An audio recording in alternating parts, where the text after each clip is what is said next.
Hola, hola, ¿cómo estás, Eduardo? Hola Laura, ¿cómo estás? Tanto tiempo, qué Mm, gusto verte nuevamente.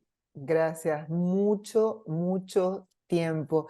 Y tú sabes que yo estaba pensando que a ti te conozco ni bien nosotros llegamos a este país. Fuiste una de las primeras personas, una de las primeras casas que abrió la puerta y me presentaste mucha gente y tu casa fue el punto de reunión durante mucho tiempo para mí.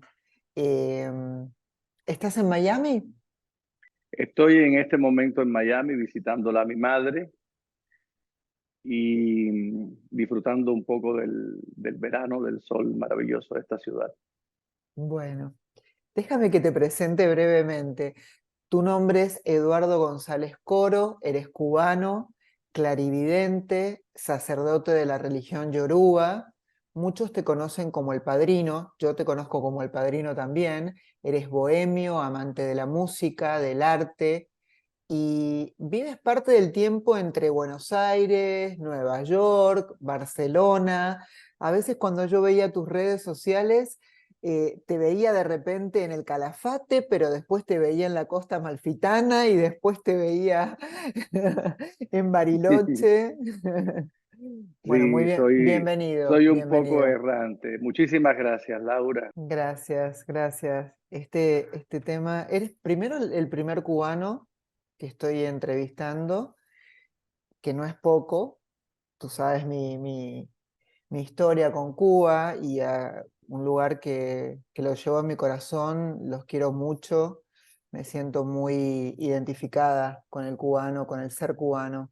Y segundo, porque me parece que tu historia realmente merece la pena compartirse. Y te iba a preguntar, ¿cómo fueron tus primeros años en La Habana? ¿Cómo te criaste? ¿En qué entorno te criaste? Bueno, mis primeros años en La Habana fueron años muy lindos. Yo nací en el seno de una familia tradicional, una familia común, normal. Mi padre era en ese entonces militar. Mi madre no era una estudiante de arquitectura. Vivíamos en la casa de familia con mis abuelos, eh, algunos de mis tíos que todavía se habían casado y se desarrolló en un ambiente de contenido familiar del cual tengo bellísimos recuerdos. Muy bien. Te iba a preguntar acerca de tu relación, si vos tuviste alguna educación que tuviera que ver con la religión yoruba. Y preguntarte también, la religión yoruba no es una religión oficial en Cuba, ¿no es cierto? Se practica, pero no es la religión oficial. Es pregunta. No, no, en Cuba no es la religión oficial, pero te contesto la primera pregunta que me hiciste. No, en casa yo no tuve ningún contacto, no con la religión yoruba, con ninguna religión, ni siquiera con el catolicismo. Como te dije anteriormente, mi padre era militar. Estamos hablando de momentos en Cuba donde eh, no era un sistema inclusivo, es decir, que los militares no podían ser religiosos y un montón de cosas más que son de conocimiento público, que no tengo que repetirlas acá. Y bueno, mis abuelos paternos, mi abuela específicamente, era una mujer católica, católica apostólica romana, es decir, era una persona eh, que tenía hábitos religiosos con el catolicismo, pero que yo apenas la conocí porque cuando yo tenía 2 años ella falleció. Mi abuelo no, mi abuelo era un hombre, te pudiera decir, agnóstico. Y la familia materna, bueno, no, mi madre se crió en escuela de monja, tuvo una educación católica, pero al casarse con mi padre, eh, eh, quedó. Tampoco fue una mujer practicante, pero no, no tengo recuerdos de en mi infancia y en mi adolescencia haber pisado jamás ni una iglesia católica ni un templo yoruba. ¿Cuándo fue que tú descubres el don que tienes donde empezabas a hablar con seres, con entidades? Cuando empezaste a ver, tener el don de la evidencia, ¿en qué momento tú descubres ese don? Siempre hago referencia a cuando un niño empieza a descubrirse las manos, los pies, los mira con curiosidad. Yo te diría que eso fue lo que me pasó. Yo más bien empecé a mirar con curiosidad determinadas cosas que me pasaban y determinadas cosas que sentía. Eso de escuchar y de ver es una manera de decir. En realidad, por eso era algo tan natural, tan normal, que no me sorprendía, que más bien al que sorprendía era al que me circundaba, pero para mí era natural, como lo sigue siendo, era algo normal, formaba parte de mi naturaleza, como eran mis manos y mis pies. Y eso me despertó no solamente curiosidad por lo que a mí me pasaba, sino ya de grande por lo que pasaba que tenía que ver con eso a mi alrededor, es decir, por aquellas otras cosas que tenían una cierta similitud, sin ser lo mismo, que no me pasaban a mí y que estaban organizadas de otra manera, y que las personas llamaban o espiritismo, o santería, o palo mayombe, o budismo. Era decir, lo fui viendo en diferentes manifestaciones y sentí una curiosidad enorme. Entonces ya eh, un poquito entrado a la adolescencia, empecé a incursionar en diferentes ramas, te diría, místicas, eh, explorando, porque sí, siempre me dio mucha curiosidad, pero justo porque le hacía referencia, hacía eco de esto que yo sentía desde siempre. ¿Cómo sucede? Sucede de manera natural, muy joven, muy niño. Yo creo que quien tiene recuerdo de eso más bien son mis padres y las personas que estaban a mi alrededor, que aún continúan estando, porque todavía hoy eh, sigo atendiendo a personas de aquella época, es decir, ha pasado, no voy a decir qué tiempo, pero bastante. Mira, hay algo curioso, la gente no me consultaba. Yo consultaba a la gente. ¿Por qué? ¿Cuál es la diferencia ahí? Por lo general, las personas llegan a un lugar, se sientan, algunas esperan que le digan y otras entran diciendo. Para mí es muy importante, siempre fue muy importante no saber nada. Conocer a la persona no me servía. Verla era más que suficiente.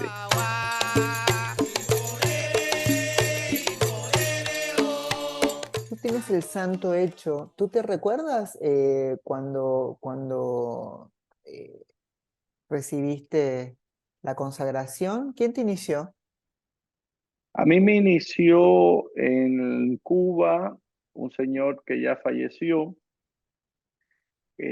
Su nombre era Coid de mí. Él fue curioso porque esta persona yo la conocí en mi casa, porque él estaba atravesando por un problema muy serio a nivel económico, emocional y social. Se le habían unido estas tres cosas. Y le pide a una amiga ir a ver a alguien porque estaba desesperado. Y ella le dice, yo conozco una persona, es muy niño, es muy jovencito, no te sorprenda cuando lo veas, pero vale la pena, vete a verlo, según me cuenta él después. Y él llegó a casa y bueno, por supuesto que lo hicieron esperar muchísimo porque había muchas personas esperando, muchas. Él llegó como a las 10 de la mañana, ya era tarde para tomar una consulta conmigo. Ya, bueno, el caso es que yo lo pude ver a las 10 y algo de la noche. Él no se quiso ir, él esperó, porque como no tenía turno, la señora que trabajaba en casa le dijo, bueno, mire, lo único que le puedo ofrecer es que espere. Y cuando él se desocupe con el último turno, ahí lo puede ver. Y él lo hizo. Cuando él pasó que yo lo vi, le dije, usted sabe que los hijos de la Caridad del Cobre en mi casa no hacen fila. Y él se echó a reír y me dijo, yo no sé por qué usted me dice eso. Claro, tengo que darte la introducción que nosotros en Cuba, por el sincretismo y para los yorubas en Cuba, los practicantes de la religión, digamos ya en Cuba, Lucumí, la caridad del cobre es de Ochún. Entonces yo lo que le estaba diciendo que los hijos de Ochún en mi casa no hacían cola. Y él se sonríe y se sienta después de la consulta.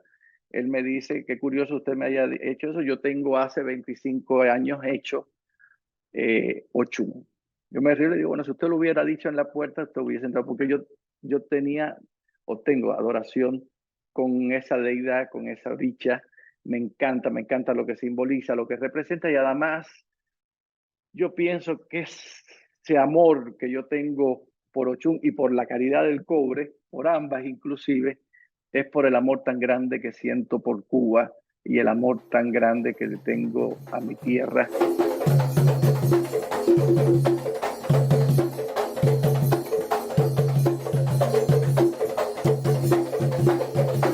Y un día yo le digo, oye, Pedro, yo quiero que tú me hagas santo, yo tengo que hacer santo.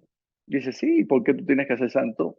Dígole, porque mira, Francisco me ha indicado que si esto yo lo conservo, lo preservo para mí, mi familia y los amigos más cercanos, yo no tendría que hacerme absolutamente nada. Pero como yo estoy ayudando a tantas personas, me voy a debilitar energéticamente y voy a necesitar tomar fuerza de todo aquello que me pueda servir. Y una de las cosas que me van a servir para tomar fuerza y energía para continuar ayudando.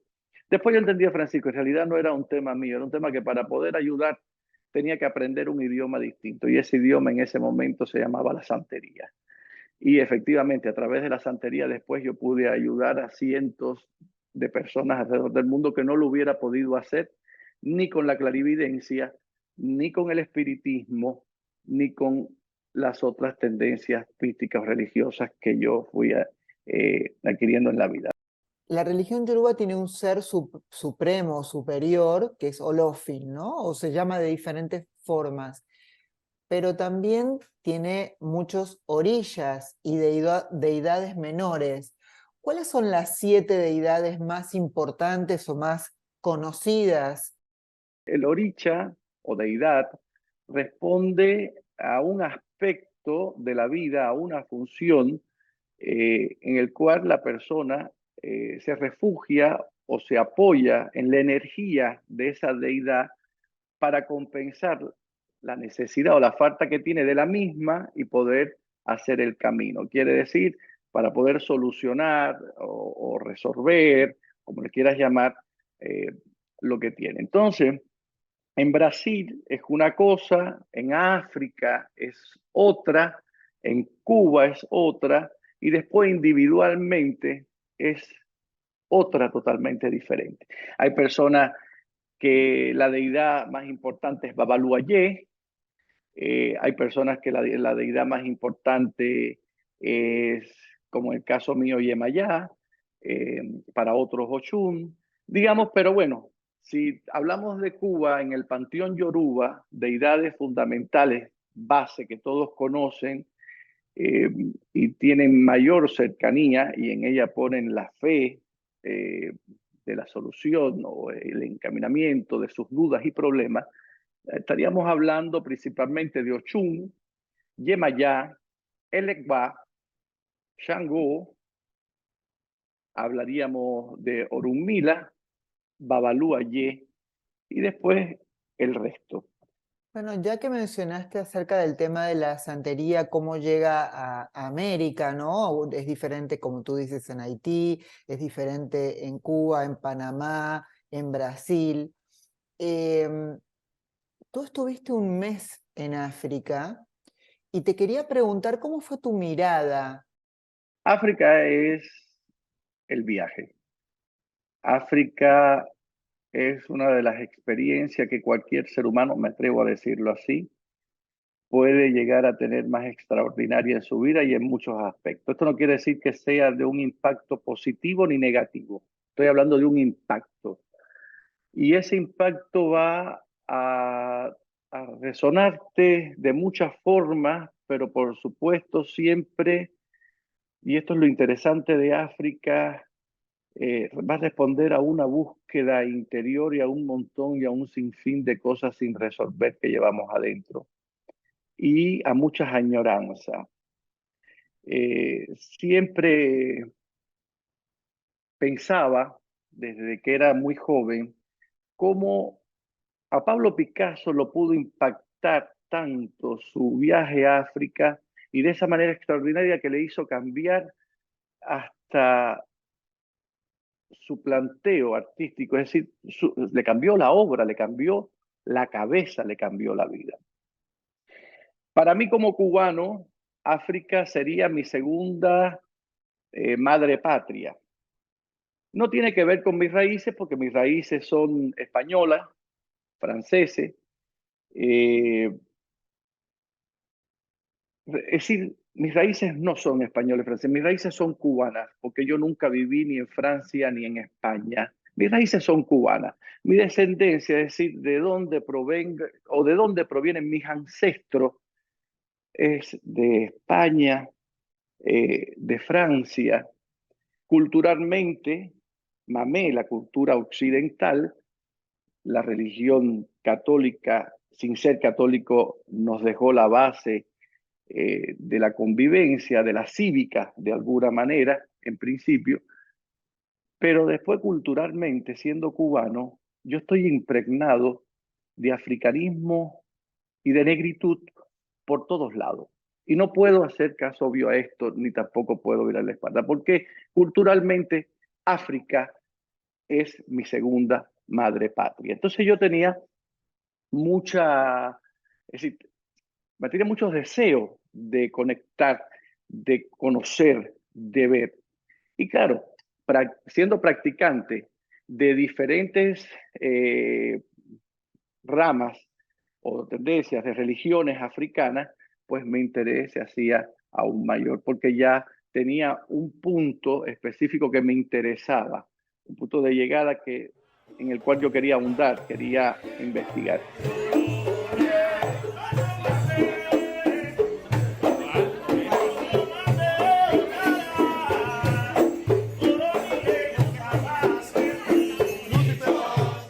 Con contactar, con ver, con sentir, con interiorizarme en, en sus pueblos, en su manera de vida, es decir, su cultura, lo que implica la cultura, porque, a ver, la religión yoruba no es ni un grano de arena en la cultura yoruba. La cultura yoruba es inmensa, es enorme, implica muchísimas cosas. La religión yoruba, incluso muchos de los yoruba ni siquiera la practican, es mínima. Yo he sido partícipe o he sido invitada a varias llamadas en tu casa, he visto los altares, eh, los tambores que eran maravillosos o son maravillosos, las ofrendas para los cumpleaños de los santos, por ejemplo. Pero hay un personaje que me ha marcado mucho a mí, obviamente a vos también, que es Francisco Gutiérrez. ¿Y cómo aparece Francisco Gutiérrez en la vida de Eduardo? Digamos, mi punto de inspiración y mi hilo conductor a todo lo demás. No es que Francisco sea lo más importante dentro de mi vida como sacerdote de la religión yoruba, porque de hecho Francisco no tiene absolutamente nada que ver con la religión yoruba. Estamos hablando ya, que cruzamos, nos fuimos a otro campo, digamos, estamos ahora hablando de espiritismo, estamos hablando de un ser de luz, de un espíritu que conecta, me inspira y a través de él yo llego a la clarividencia de él y de otros tantos espíritus. Y es eso justamente. Lo que sucede es que mi contacto con Francisco fue muy joven, fue de niño. Eh, Fue el primero como que yo pude decodificar todas sus energías y el que encontró un lenguaje no solo para comunicarse conmigo, sino para que también yo me pudiera comunicar o comunicar lo que percibía, lo que sentía y que las personas me entendieran. Para explicar un poquito, porque bueno, tú hablas de algo que para ti es natural y para entender de alguna manera, tú canalizas a través de este espíritu que es Francisco o Papá Francisco y puedes acceder a otro nivel espiritual para poder conectarte con las personas. A mí las primeras veces, porque eran experiencias, lo que yo viví eran experiencias grupales, donde estaba presente el tabaco. El tabaco es muy importante para conectarte, supongo yo, con las deidades y con los espíritus. Y, y en un momento Francisco toma la escena y Francisco es quien habla a través de tu cuerpo. Em, lo que sí me gustaría es saber hoy en día cómo es tu relación y cómo tú sales o entras en contacto con él. ¿Cómo es eso? Esto sigue siendo, Laura, exactamente como el primer día. Mi relación con Francisco no ha cambiado y no creo que vaya a cambiar. Eh, claro, quien ha cambiado ha sido Francisco, no he sido yo. Yo he crecido de muchas maneras, como todo, porque empezamos, es decir, empecé muy joven, muy niño, pero digamos que ese espíritu lo he ayudado muchísimo, lo he ayudado muchísimo a encontrar un camino de luz, de elevación. Eh, eh, yo he sido asistido e inspirado, como llamamos en este campo del espiritismo, por la sombra de su espíritu, pero él también se ha nutrido de luz y ha evolucionado como espíritu. Yo lo que te puedo decir es algo, y es que en los años, en mi experiencia como sacerdote yoruba, como clarividente, como espiritista, como tatenganga, como budista, en todas las manifestaciones místicas de mi vida, he llegado a una conclusión, que en esta vida todo es un intercambio. Todo lo que viene y te da, recibe, y todo lo que tú recibes, algo das a cambio. Y en este intercambio se produce una energía que es la que va desarrollando, va haciendo que evolucionar a dónde, yendo a dónde, buscando qué, no, buscando nada. Es la necesidad del alma, del espíritu y de tu propia naturaleza. Eh, pero no hay nada que tú recibas sin que se lleve algo. Y no hay nada ni nadie que se lleve algo sin que tú recibas algo. Entonces, espíritu y materia se complementan. Francisco, lo he ayudado mucho y no te puedo decir, yo creo que tú lo has visto con tus propios ojos, todo lo que a mí me ha ayudado Francisco. Yo he asistido a varios cumpleaños de Francisco y te quería preguntar si eso era este dar que tú dices, era por agradecimiento, esto lo seguís manteniendo en el tiempo como un agradecimiento a la entidad. Mira, eso que continúa sucediendo es más que un agradecimiento. Es una reunión, es una convocatoria a poder dar y recibir más. Porque este trabajo de manera particular, individual, es muy lindo, pero no deja de ser individual. Imagínate si esto que hacemos de manera individual y que beneficia o realmente ayuda tanto, lo pudiéramos llevar a mayor cantidad de personas. Por un lado, también es sentirse en la necesidad de compartir todo lo que has recibido. Por eso es lindo abrir tu casa, es bueno servir tu mesa y es bueno recibir en la puerta y abrazar a tanta gente. Porque es un momento de encuentro de alma, de espíritu y de materia. Es muy importante. La materia es importantísima. El hecho de que tu cuerpo esté sano, saludable y bien es muy importante para el espíritu. Bueno, yo doy fe de todas esas cosas porque eh, ¿qué más te puede llenar el espíritu que verte con gente agradable, que te recibe bien, como tú dices, donde hay una buena comida esperando, donde hay música y baile y alegría, y la gente canta y baila? Eso me parece espiritualmente superior. Es el mayor intercambio que uno puede tener, que es el cariño y la alegría.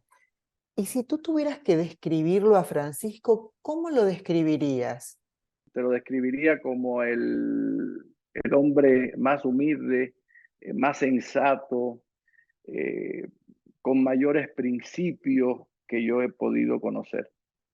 Mira, eso me trae a la próxima pregunta, porque de alguna forma, con tu don, tú dices que no lo ves como un don, pero yo sí, déjame que te lo diga, tú haces consciente lo inconsciente. Y leí en tu Twitter una frase que me llamó mucho la atención que dice, el que sabe y dice que sabe y no aplica lo que sabe, no sabe nada.